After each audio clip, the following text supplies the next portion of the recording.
Hi everyone, welcome to our YouTube channel keep it simple. आज के video में हम बात करेंगे human capital consultant company AON के एनुअल सैलरी सर्वे के बारे में। इनके हिसाब से 2023 में भारत में ऑन एन एवरेज 10.4% का सैलरी इंक्रीज देखा जाएगा और ये लगातार दूसरा साल होगा जिसमें कि डबल डिजिट सैलरी इंक्रीज देखा जाएगा भारत में। तो आज के वीडियो में हम इस टॉपिक को डिटेल में डिस्कस करेंगे और ये भी बात करेंगे कि भाई किस सेक्टर में सबसे ज्यादा सैलरी बढ़ेगी, किस सेक्टर में सबसे कम सैलरी बढ़ेगी, इसके अलावा अट्रीशन कितना रहेगा।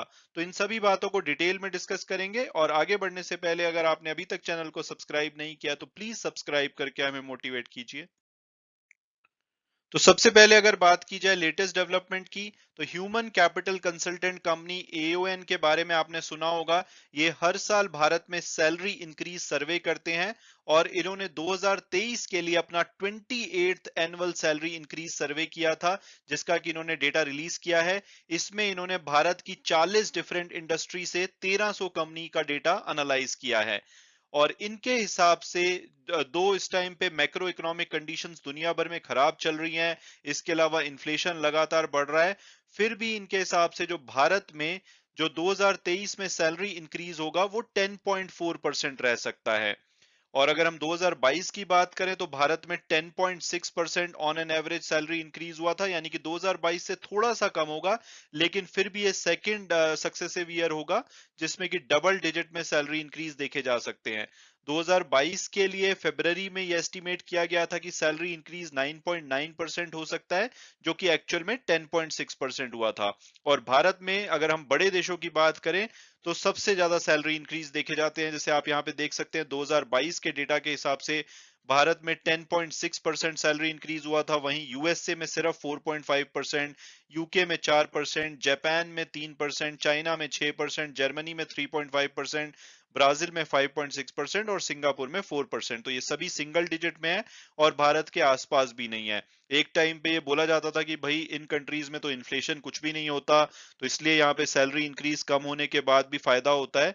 लेकिन अब आप जानते होंगे कि सभी देशों में जो इन्फ्लेशन है वो भारत से भी ज्यादा चल रहा है, फिर भी जो सैलरी इंक्रीज की उम्मीद है वो भारत में सबसे ज्यादा है। इसकी सबसे बड़ी वजह है बढ़ा हुआ अट्रीशन।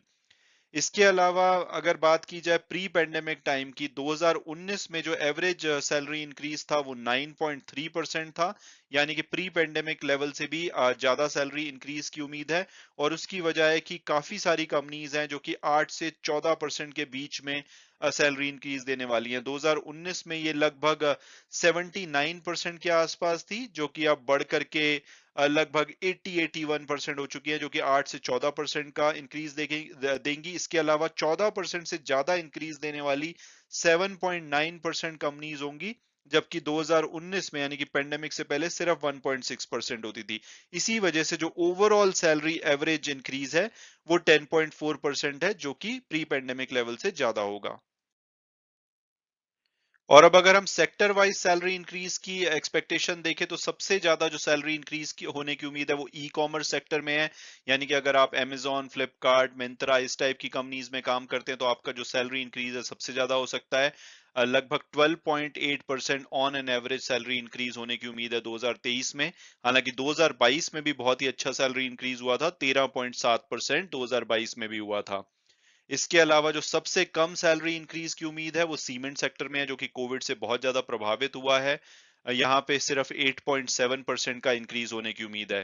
प्रोफेशनल सर्विसेज जैसे कि पीडब्ल्यूसी, केपीएमजी वगैरह कंपनी हो गई, वहां पे 12.1% इंक्रीज मिल सकता है। IT company Infosys, TCS, Wipro में 11.3% on an average. Financial institutions जिसमें बैंक्स वगैरह होंगे 10.5% के आसपास। आईटी एनेबल्ड सर्विसेज जैसे कि जो बीपीओ वगैरह की कंपनी हो गई, जेनपैक्ट वगैरह, उसमें 10.1% रह सकता है। एफएमसीजी में 9.9% रहेगा। लॉजिस्टिक्स में 10% के आसपास। इंफ्रास्ट्रक्चर जैसे कि एलएनटी वगैरह 10.1%। और हॉस्पिटैलिटी जो सेक्टर की कंपनीज हैं जैसे कि होटल्स हो गए तो या रेस्टोरेंट वगैरह हो गए, इसमें 9% का इंक्रीज देखा जा सकता है। इसके अलावा जो जूनियर मैनेजमेंट एम्प्लॉई हैं उनका जो सैलरी इंक्रीमेंट है वो सीनियर और मिडिल मैनेजमेंट एम्प्लॉई से ज्यादा होगा। ये हमेशा ही ट्रेंड होता है। इसमें 10.8% इंक्रीज की उम्मीद है। हालांकि 2022 में इनका जो इंक्रीज था वो 11.1% था, तो वहां से थोड़ा सा कम होगा, लेकिन फिर भी अगेन डबल डिजिट में होगा। और इसके अलावा अगर अट्रीशन रेट की बात की जाए तो जो 2022 में 21% था ओवरऑल, यानी कि जितने एम्प्लॉय छोड़ के जाते हैं हर 100 एम्प्लॉयज में से, वो घट करके 20.3% रह सकता है। हालांकि ये भी एक बहुत बड़ा नंबर है। इसी की वजह से देखा जा रहा है कि अभी भी एम्प्लॉयर्स को अच्छी सैलरी देनी पड़ेगी अपने एम्प्लॉयज को रिटेन करने के लिए।